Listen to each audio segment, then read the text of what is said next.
We have some pretty interesting Kickstarters to talk about, and that are actually out. Yes, that are actually available right now. Only now. And just as I said that, I pressed a button on my palm where I keep my buttons. Oh, you should see what happens when you press the buttons on his back. Let's just say, you remember the Civil War? Yeah.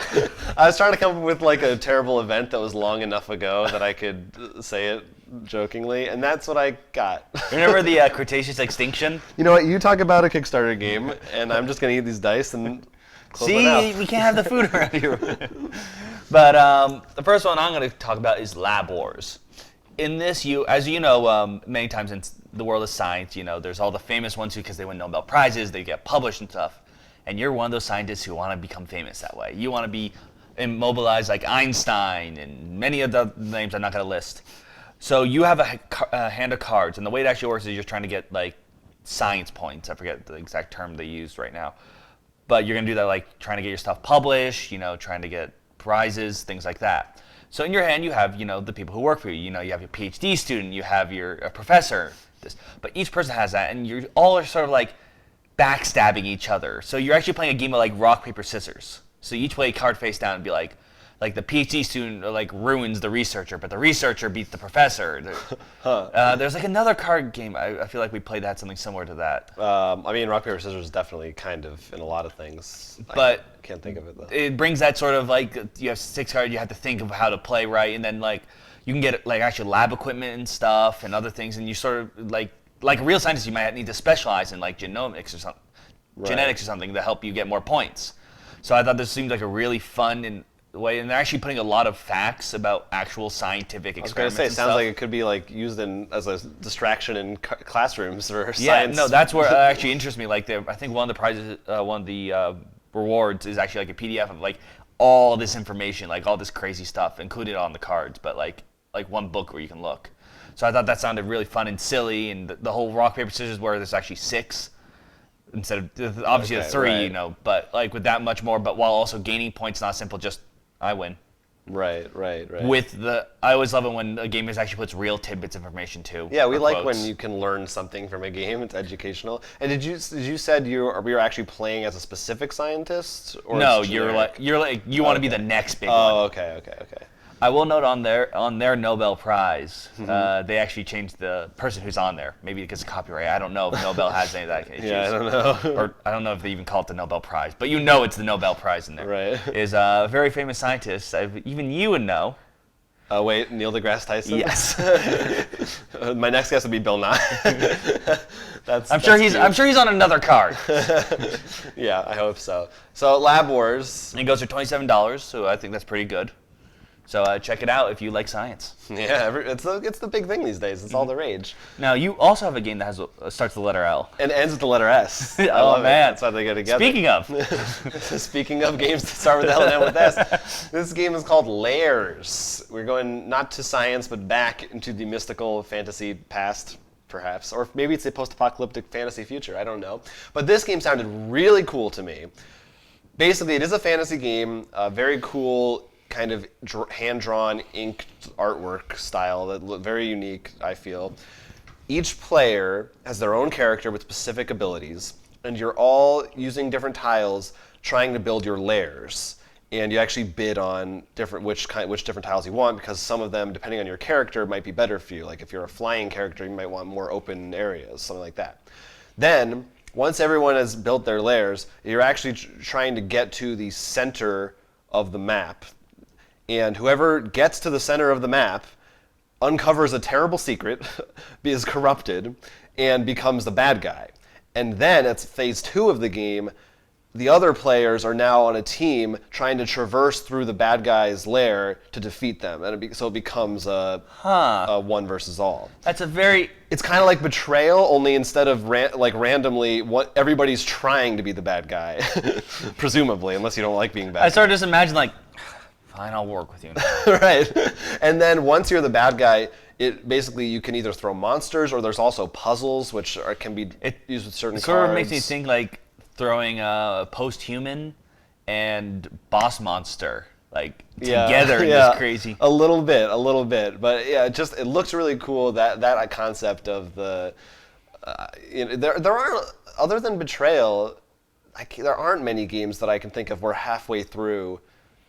Well, because it's a very dangerous become thing. a new thing. Look at Betrayal. How many times have you realized while playing it, like either the bad guy is totally gonna dominate if he found really early, or in some cases he's doomed because by the time he's revealed, the jock has like a spear, this person has the crystal skull. That's why I think this will be. It sounds like this is a little more balanced because everyone's bidding on the same tiles. So, and also the characters are kept secret until the second phase. Okay. So you can't like plan against other people, things like that. So that is Layers. It goes for also $27.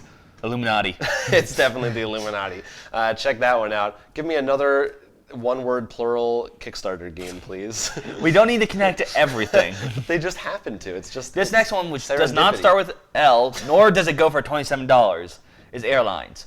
One of the things that attracted me, it actually reminded me of a old, I think it was 3DS, maybe DS game, if you recall. Aero Porter, yeah, I believe is the name.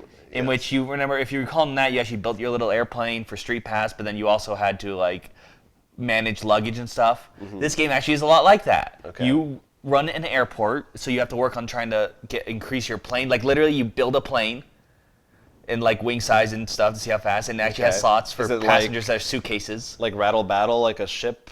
No, like 3D model, like Lego or something, all right. or at least what I've seen. What you showed, and maybe you changed.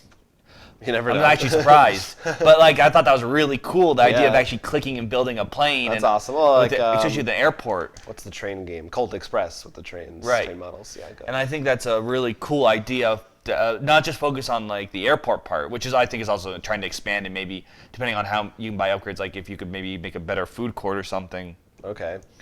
In there, but like also the airplanes themselves, or like whatever your generic airplanes are. And I think that's a really fun, silly idea for an airport game, because I know while it was frustrating, I did enjoy the Airporter game.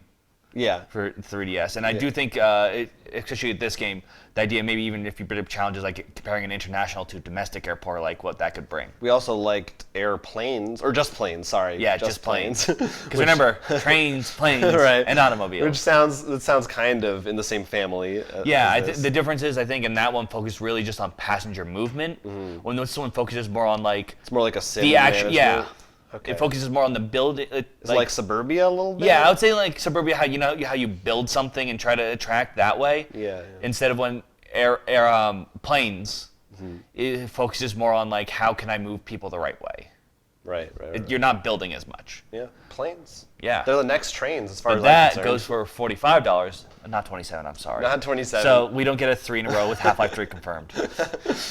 We were so close. Gabe Newell was sitting at home like, if they do it, I'll publish it right now. Yes, because as you know, he only watches you for the sign. When you give him the sign, he'll do it. You can all blame me. One more Kickstarter game for today is called Fugitive.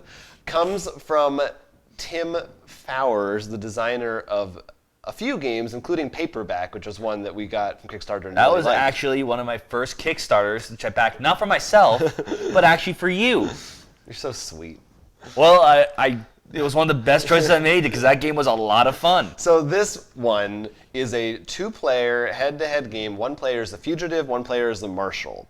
And similar to something like Android Netrunner, or I would compare it to Noir. It's mostly because of the theme, but it's a 2-player game where each side has a different game plan. It's asymmetrical. And the Fugitive, it's all about these numbered cards. The Fugitive is trying to play a 42 card, which is the plane, and they get away. Because that's the answer. Right. The way they start with a 0, and they have to work their way up to 42, but they can only play cards up like 1 to 3 numbers apart. Okay. I thought we had to math it like, okay, 3 times 2 minus 1 divide by Well, let's say you have a 5 and it's face down, so the Marshal doesn't know which number you played. Let's say you played a 5 and you want to play a 10. You can't get there. You could play an extra card face down next to it to add numbers to your thing, so you can get there. And those also go face down, and you could even put some down just to bluff. So the Marshal's really trying to, but the Marshal on their turn, they name a number, and if it's one of your hideouts, you lose it. So they're trying to figure out which numbers you're playing They're based off process of elimination a little bit, et cetera, et cetera. So that's reminded me of Noir in that sense, that process of elimination style. And the theme is pretty fun. The box looks like a briefcase, which is neat. Oh yeah, yeah. And really based on Actually, I remember paperback. because it's sort of funny. Earlier, before you were doing this, I think you were actually watching that or something else, and I just happened to be checking Kickstarters again for something. And I don't know if you remember, I said, "What's in the box?" Because I was looking at that and saw the suitcase, and in my head, all of a sudden, that just popped up. So that's Marcellus Wallace's soul. So that goes for $18. It's on Kickstarter right now. Support it.